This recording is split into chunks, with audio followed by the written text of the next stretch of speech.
not even need Bauer's game for me. Ahoy there, YouTube! I'm back again today for another game review. Today I'm very excited to check out Home Alone game from Big G Creative. This is for 2 to 4 players. Take about 15 to 20 minutes, and I'd say it's for ages probably about 8 plus. And in Home Alone game, you're going to take control of either Kevin, who's going to try to thwart bad guys from breaking into his house and stealing his stuff, or you're going to be playing as the bad guys who are trying to break into the house, disarm traps, deal with tarantulas and decoys and all sorts of stuff in order to acquire $2,000 worth of goods so they can win the game. It is a light, simple game. It's in Target, but is it good? Let's open it up and I'll tell you what I think. Alrighty then, we're going to take a look at what you're going to get inside of Home Alone game. So first and foremost, we have a handy dandy rule booklet, 8 pages, double-sided, full color, full of plenty of pictures, illustrations, examples. Very well done in the rule booklet, and honestly, I can give you a good feel for how the game is played right now. So in Home Alone game, you're going to take control of either the robbers who are trying to accumulate $2,000 worth of stolen items from Kevin McCallister's house, or you're going to play as Kevin McCallister, who is going to be laying down traps and laying down potentially decoys in order to try to thwart the robbers from breaking into the 3 different spots in his house. Let's go over the components. Let's get into the gameplay. So first, we're going to start on the robber side. They have their own little player board right here. There's nothing really of note about it. You just have a spot to put your cards. And also, what is kind of nice thematically is you're going to be able to put the items that you steal into the back of your van, so you'll be able to easily see how much you've stolen. And also, it looks kind of cool putting them right there. Next, you are going to have your cards, and your cards are going to be pretty straightforward. Most of them are going to look exactly like this. They will have bulbs on them, either red, blue, or green bulbs, or sometimes a combination of both. You're also going to get 6 of these special ability cards. They'll do things like draw 2 cards from the deck, turn any 2 cards, loots or traps in one location face up so you can see what you're dealing with. The silver tuna, Kevin must look at the top card of the loot deck and add it to the face down to a location of his choice, making something more valuable. But you're going to have 7 of those cards grand total. Excuse me, 6. Next, we'll go over to Kevin's side over here. The first thing is you're going to have 3 different locations where the robbers are going to try to break in. The downstairs window, the front door, and the upstairs window. And I've actually put them in order of which one is slightly easier to break in. So if they wanted to break into this one, first they have to discard either a card from their hand, aka the oven mitt, or a card from the top of their deck. Which is bad because once they run out of cards, they're going to lose the game. Next, we have this one, which you have to lose a card from your hand. And last, we have one, which is lose a card from your hand, and then lose a card from either your hand or from the top of your pile up there. Now, Kevin has a couple things here. First, he has his cards, which will be, as I mentioned, either traps or decoys. He's going to have this bucket of paint as well, and whenever a bucket of paint symbol is revealed on one of the trap cards, Kevin is immediately going to roll a die, and then the robbers will have to discard one of the cards in their hand that match the symbol on it. If it gets a blank, then they don't have to get rid of anything. Last, Kevin is going to have these, the things that the robbers are trying to steal. And most of them are pretty straightforward. $0 for pizza, $300 for VCR, $400 for earrings, but a lot of them will have special text written on it. So for instance, with the stereo equipment, if you have 2 pieces of stereo equipment, it's worth $600. 3 pieces of stereo equipment is worth $1,200, which is huge. So stealing those can be really valuable. They have the cashier. Bandits may discard this card to draw 3 random cards from the discard pile. Once again, really big. Ladder. Bandits may discard this card to break into the upstairs window. So instead of paying this cost of 2 cards, they might get rid of $100 because they think they can steal something really good up there. Now that we know the components, let's get into the gameplay. And there's 5 easy steps. Boom. They're right here in the rules, which is really useful. First thing you're going to do is each character is going to draw up to 6 cards. Now, I'm showing you how to play the 2-player version of the game. If you're playing a 3- or 4-player version of the game, it's very similar, except that there's going to be either 1, 2, or 3 bandits, and they're going to draw less cards than 6. But for right now, I'm just going to focus on the 6-player version of the game. So I have my 6 cards, Bandit has their 6 cards, and we are ready to rock and roll. Now, Kevin is going to draw the top 3 cards of the loot deck, and he's going to flip them over face up so that everybody at the table can see them. So we have a $400 ring, a $200 sled, and this safe, which is worth $0, but it says worth $600 if you also have the key. So the bandit has seen them. Now I'm going to secretly put 1 item in front of each of these cards right here. So you know what? I'll put this one by the downstairs window. I will put this one right here, and I'll just tuck it. And boom, tuck that right there. So those are the items that can be stolen if they're able to successfully break into these areas. But it's not going to be that easy, because the next thing you're going to do is the Kevin phase, in which you're going to play as many of the cards as you have in your hand down to guard and make it harder to get these loot cards right here.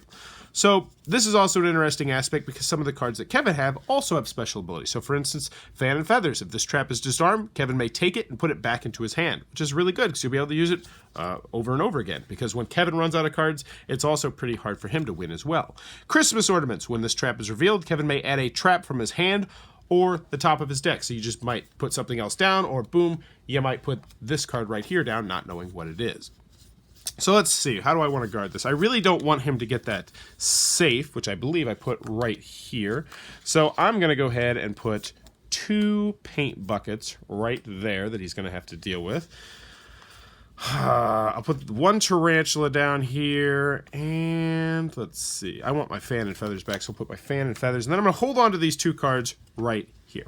So I've placed all of my cards, which is now I'm done. And we get to what's called the Bandit phase. And the Bandit phase is where they're going to choose a location and try to break into that said location. The first thing they have to do is decide which location they want to go to. So they might say, you know, I feel like the upstairs window is really going to be popping right now, so I would like to go to the upstairs window. So the first thing they have to do is they have to discard a card from their hand, no matter what. So looking at his card, he might get rid of, you know, this green card, put it in his discard pile. And then he also has to get rid of a card either from the top of his pile or from his hand. And you know what? He'll get rid of another card from his hand. So boom. So now that he's done that, he's paid the cost. He goes to the upstairs window and he finds this tarantula. And he has to make 3 choices. The first choice is you just don't deal with it. You say, you know what? I'm done. I'm going out the window. I'm just going to leave this here. Whatever. And you can do that. You can do that, and then you can go to either the front door, the downstairs window, pay the cost, and try and go there. Or just end the round. It really is kind of free flow in that nature, where you see a card, you know you can't deal with it, or you know you don't want to deal with it. You don't have to deal with it. You might have to deal with a paint bucket on it, though. So in this particular instance, he has 2 choices. Well, 3 choices. He can either leave, which he's not going to do. He can discard 4 stinking cards, which is a lot of cards, either from his hand or from the top of his deck, or a combination of both those. Or he can get rid of a red, blue, and green. So let's see what's going on in his hand. He has 2 special abilities. Disarm any 1 revealed trap. Kevin must turn the loot card with the lowest face value up. Ooh. You know what? We might just play this one right here. Disarm any 1 revealed trap. So, boom. This trap is now disabled, goes into Kevin's discard pile, and the robbers have earned this, and they have earned a $400 ring, which they put into the back of their van, which is really good for them. Stupid glare. So now, once again, they have a choice. Do they want to keep going and go to either the front door or the downstairs window, or do they want to just stop? And they say, you know what, we're going to go to the front door. I'm going to get rid of 1 card in my hand. We're pushing our luck. We're definitely pushing our luck right here. He reveals the card, and it is a Fan and Feathers. It doesn't have a brick, but it says if this trap is disarmed, Kevin may take it and put it back into his hand.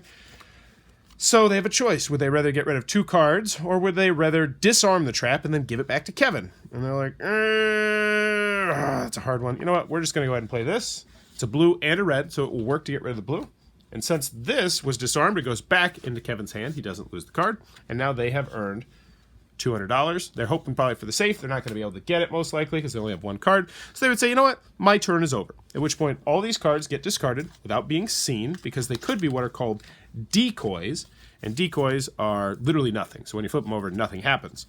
And then this card gets discarded, and we rinse, wash, and repeat. Everybody draws back up to 6 cards, and you do it again until either the robbers get to $2,000, or it's not possible for the robbers to get to $2,000, at which point Kevin wins the game.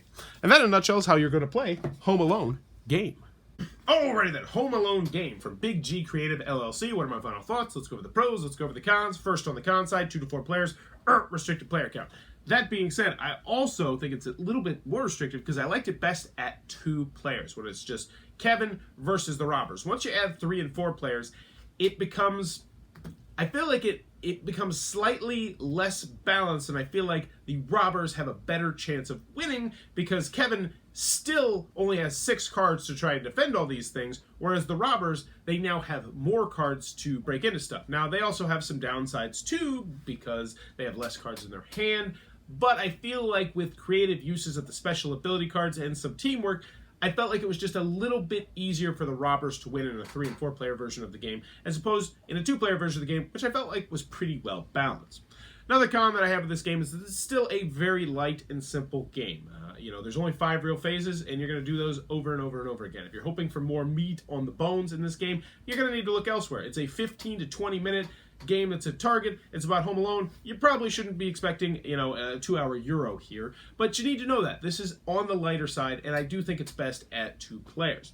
Another con that I have with this game is that I just wanted a teeny weeny bit more. I wish there was more in the box that you could add if you were a more advanced gamer, because the game absolutely has some really cool ideas in there, with special ability cards and some set collection aspects and some special discardable pieces of loot that if the robbers get it, that they can do special things. And some of the loot has certain conditions, like if you can get the key along with the lock, it's worth 600, which is a lot of money. And I like all that stuff they do in the game. I just wanted a little bit more advanced stuff where it's like, all right, you've played it a couple times now, throw this in here if you really want to throw a loop on it. But hey, maybe if this game gets popular, they will do that in the future. Any other cons that I have with the game? Not really. I mean, you have to know what it is going into it. It's a 15 to 20 minute 2-player game that also has a 3 and 4, but it's not as good. But moving on to the pros, I was really pleasantly surprised with Home Alone game. I was. And I feel like this is going to be a great game for people who are not the biggest gamers in the hobby. So what I want to preface this by saying that if you were in the hobby, I think you're going to enjoy this game. I think this is a good game. I think it's going to tap that nostalgia button for you. I feel like they did the IP service. It feels like a Home Alone game. I love the art style. I love the little hidden things where if you've watched Home Alone maybe in the last month or two, you're like, oh yeah, that's the thing. Oh, there's the tarantula. And I like how thematically the game really does work. So that's really good, and I like that, and I think it's a good game no matter what. Now, I think if you don't play many hobby-style games, like your Catans, your Tickets to Rides, your Arkham Horror, stuff like that, then this is going to be right up your alley. I think this is a great game, especially if you're looking at this as a 2-player game where you just want to play it with somebody else who really enjoys Home Alone. I can recommend this. No bones about it. It's a great game. Now, as a hobby game, I think it is a good game. I think it's a fun game to play with people who might not necessarily be in the hobby, to help them get into the hobby, because it's easy to learn, it's easy to teach, it works thematically, and what I really like about this game is that it's asymmetrical. And I love asymmetrical games where one character and another character play very differently. And this game is exactly like that.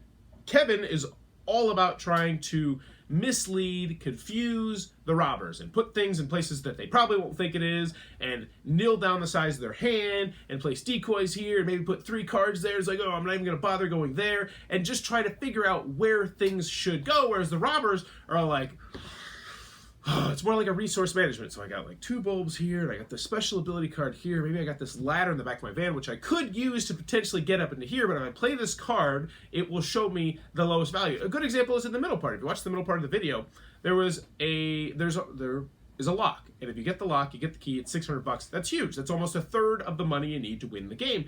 And what I probably would have done in that situation is that I probably would have played that card to reveal the lowest valued card, because I really like the fact that you're able to see the loot cards before Kevin hides them. So I would be like, all right, I really want to focus on getting that lock, and then later in the game, getting that key. So by being able to see exactly where the lock is, I could then focus on getting that lock, and knowing that in the future, that's probably going to turn to $600. I really like the hand management aspect of this game too, because your deck sneaks up on you. You'll start looking at your deck and be like, ooh, there's only like 7 or 8 cards left in there. The other person has $1,300. I kind of need to be conserving my cards. And that works twofold with the robbers as well. They have some difficult choices, like that fan. Like early on in the game, it's like, disable the fan. Yeah, no big. Of course, I'm going to disable the fan. I don't care if I'm giving you back. But later in the game, it's like, man, I'm giving the other person a card back. That's a big deal. So the more I think about it, I really like this game. I think it is a good to great game, depending on what perspective you were coming into this game. If you're coming at this and you're just a Home Alone fan, you don't play many games, The rules are easy to learn, easy to teach. Absolutely recommend this one if you're looking at it as a 2-player game. 3-player and 4-player are still fun. I still think they're good, but I liked it best at 2 players. If you were a hobby gamer coming into this as a nostalgia button pushing, I think you're going to enjoy the game. I think you're going to think it's good. Maybe not great, but still good. So in the end, Home Alone game. I liked it. I'm keeping it. My wife liked it. Kids in my class liked it. I love Home Alone. And for the time being, it will be going on my shelf. Primarily as one of those games that I play with Christmas. I'm really excited to play this with my son when he gets old enough to play it, and we can watch Home Alone together and then play this. And I would love to see expansions in the future, like I said, that added, even if it's just a couple cards here and there that you just interchange, or you put in or you put out or something like that. But in the end, Home Alone game really surprised me. I enjoyed it. Definitely one that I can recommend, especially if you're not as deep into the hobby gaming market. If you enjoyed this review, please be sure to click on that subscribe button down below and in the comments below. Let me know, what is your favorite movie-themed board game? For me personally, Battlestar Galactica. No doubt about it. It's in probably my top 10, 15 games of all time. I've never actually seen the TV show or the movies, but man, I love that stinking game. But let me know in the comments below, favorite board game based on a movie or TV show. And as always, thanks for your time, YouTube.